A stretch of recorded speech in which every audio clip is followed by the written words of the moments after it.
Ammal ikhlas, adapun ikhlas itu pabi an la ya'khudha alaihi ujrah, bahwa dia tidak mengambil atas menjadi imam itu ujratan, ujrah artinya upah, gaji.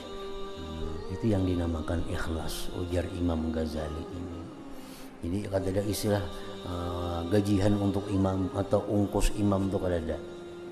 Jadi ikhlasnya seorang imam itu pabi an la ya'khudha alaiha ujrah, bahwa dia tidak mengambil atas imamah, atas menjadi imam itu ujratan, ujrah. Ini semata-mata artinya karena Allah Subhanahu wa ta'ala.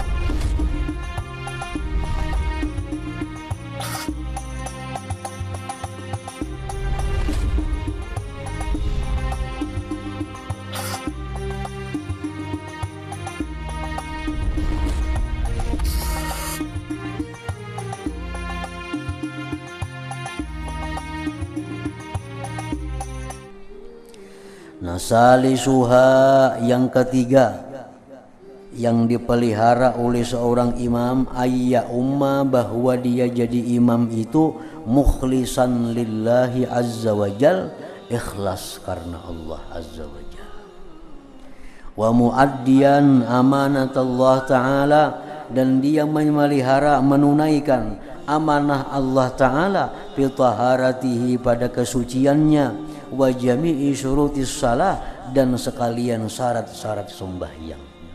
Jadi imam ini mesti menjaga amanah, bujur-bujur suci, bujur-bujur melaksanakan sekalian syarat-syarat sembahyang. Karena makmum ini kada tahu imam ini berwudu kah kada tahu. Imam ini bajunya najis kah suci kah, makmum kada tahu. Hanya imam yang tahu. Nah, jadi imam hendaknya menjaga amanah itu. Nah, sucikan seluruh tubuh. Walaupun makmum ini sah dia sembahyangnya. Makmum ini kada tahu pada imam ini kada berwudu umpamanya. Nah, naik jadi imam. Ini imam sudah melanggar amanah. Makmumnya kada tahu pada kada berwudu. Itu makmum sah sembahyangnya. Tapi si imam ini dianggap berkhianat kepada makmumnya. Ammal ikhlas, adapun ikhlas itu pabi an la ya'khudha alaihi ujrah, bahwa dia tidak mengambil atas menjadi imam itu ujratan, ujrah artinya upah, gaji. Itu yang dinamakan ikhlas, ujar Imam Ghazali ini. Jadi ada istilah gajian untuk imam atau ungkus imam itu ada. Ini ikhlasnya seorang imam itu pabi an la ya'khudha alaiha ujrah, bahwa dia tidak mengambil atas imamah, atas menjadi imam itu ujratan, ujrah. Ini semata-mata artinya karena Allah Subhanahu wa ta'ala.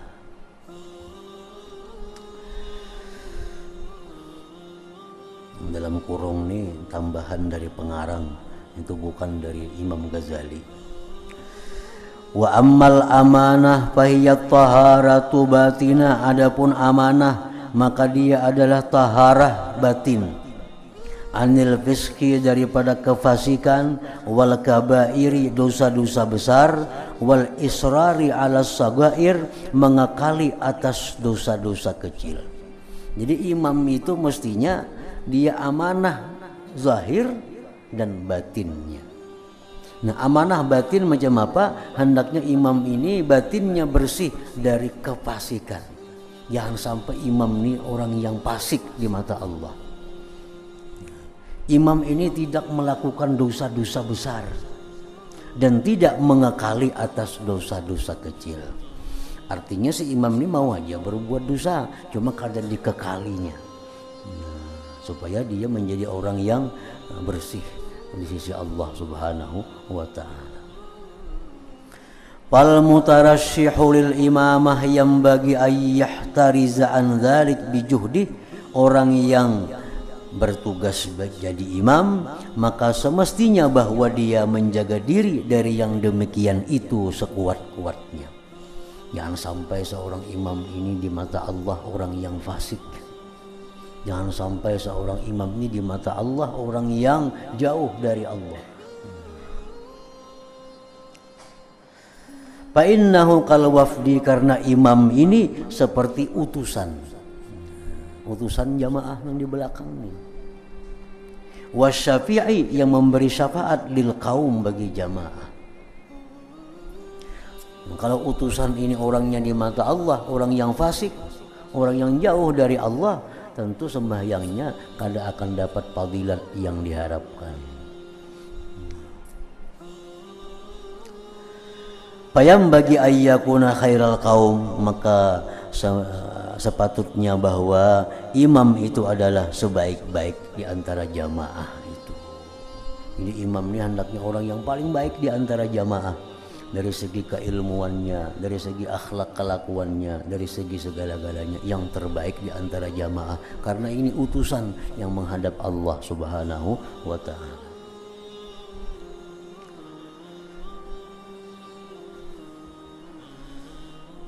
Wa kazat taharatu zahiran anil hadas wal khabas, demikian pula suci si imam zahirnya daripada hadas dan najis. Fa innahu la yattali'u alaihi siwa, karena tidak tahu atasnya selain dia. Imam jadi imam, jadi imam batal sembahyang. Anak bapak batal supan, tarusakan sembahyang. Nah ini kada amanah imam nih. Imam ini kada amanah. Imam sembahyang sarakaat, sudah 2 rakaat, ingat aku tadi belum berwudu je imam. Nah imam mesti berbatal, jangan tarusakan sembahyang, itu kada amanah lagi. Fa in tazakkara fi asna'i salati hadasan aw kharaja minhu rih fala yanbaghi ay yastahya bal ya'khudhu bi yadi man yaqrubu minhu wa yastakhlifuhu. Jikalau ingat si imam itu di pertengahan sembahyangnya bahadas atau keluar angin, maka tidaklah patut malu si imam itu untuk keluar sembahyang. Bahkan dia hendaknya mengambil tangan orang yang dekat daripadanya dan minta gantikan untuk menjadi imam itu. Nah, itu bagian dari amanah.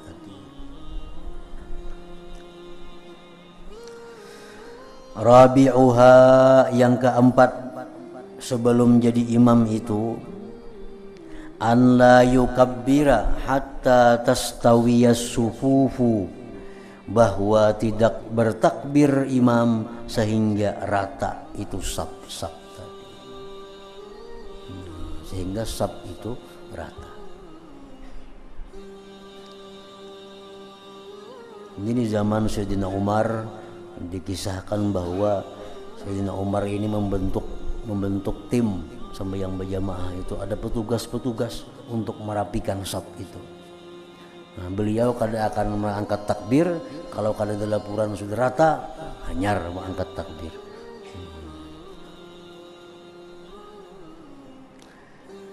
Paliyal tafid, maka hendaklah imam itu menoleh yaminan ke kanan, wasyimalan ke kiri sebelum mulai mengangkat takbir. Fa'in ra'a khalala, jikalau dia melihat ada kosong atau kada lurus, amara bitaswiyah, maka dia perintahkan dengan meratakan dan merapikannya.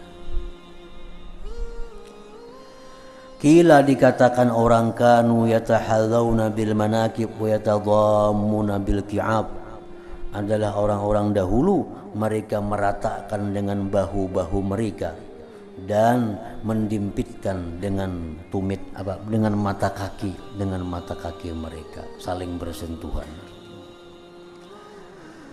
Wala yukabbira, dan bahwa tidak bertakbir imam hatta yafrugal muazzin minal iqamah, sehingga tuntung muazzin itu daripada qamat.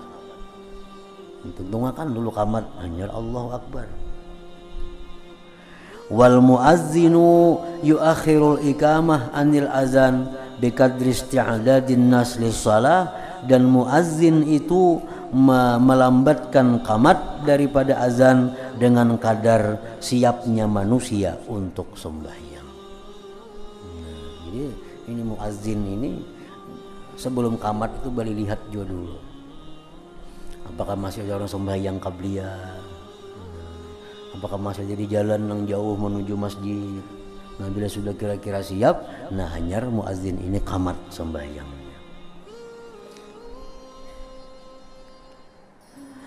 Khamisuha yang kalimatnya ayyarfa'a sautah, bahwa si imam itu menyaringkan suara bitakbiratil ihram, dengan takbiratil ihram Allahu Akbar, wasairit takbirat, dan sekalian takbir-takbir intiqal dalam sembahyang itu mesti nyaring supaya tahu. Wala yarfa'ul ma'mumu sautahu, dan tidak boleh si makmum itu menyaringkan suara. Ini tasarbu dikira imam. Makmum ini kanyaringan mangkat takbir.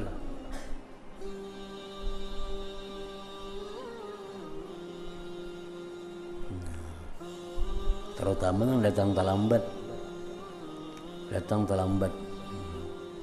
Orang sudah, imam sudah Allahu Akbar, sudah membaca Fatihah, sudah datang di belakang masbuk nih, penyaringnya Allahu Akbar, dikira imam rukuk. Mesti jangan nyaring itu, jangan nyaring. Wala yarfa'ul ma'mum sautah, dan tidak boleh menyaringkan makmum akan suaranya illa biqadri ma yusmi'u nafsah, melainkan dengan kadar yang memperdengarkan dia akan dirinya sendiri. Cukup seorang aja mendengar. Nah bagi makmum itu cukup seorang aja mendengar. Wal yuakhiril ma'mumu takbirahu an takbiril imam, dan hendaklah si makmum itu melambatkan takbir daripada takbir imam. Nah, sudah imam tuntung Allahu Akbar, nah hanyar di belakang, kada boleh baimbai, kada sah kena sembahyangnya makmum kalau takbiratul ihram baimbai imam, atau imam belum tuntung Allah belakang Allah, nah sedikit terlambat pada imam kada boleh juga. Mesti tuntungakan si imam dulu Allahu Akbar, hanyar Allahu Akbar di belakang itu. Wal yuakhiril ma'mum takbirahu an takbiril imam, kalau tak imbai ruku kada membatalkan sembahyang, makruh. Tak imbai sujud lawan imam, makruh. Tapi kalau tak imbai takbiratul ihram, nah itu kada sah. Nah kada sah itu. Fayabtadi'u, maka si makmum memulai takbiratul ihram ba'da faragihi, sesudah tuntungnya si imam daripada takbiratul ihram tadi. Nah itu tugas-tugas yang mesti dijaga, mesti dipelihara oleh seorang imam sembahyang. Jadi sebelum sembahyang ada beberapa pekerjaan yang mesti diselesaikan dulu oleh si imam. Nah hanyar masuk di dalam sembahyang. Nah kemudian wa amma wadhaiful qiraat pasalah satu. Adapun pekerjaan-pekerjaan waktu membaca bacaan dalam sembahyang pasalah satu, maka ada 3 tugas si imam. Wa ila hadratin Nabi sallallahu alaihi wasallam al-Fatihah. Iyyaka na'budu wa iyyaka nasta'in ihdinas siratal mustaqim.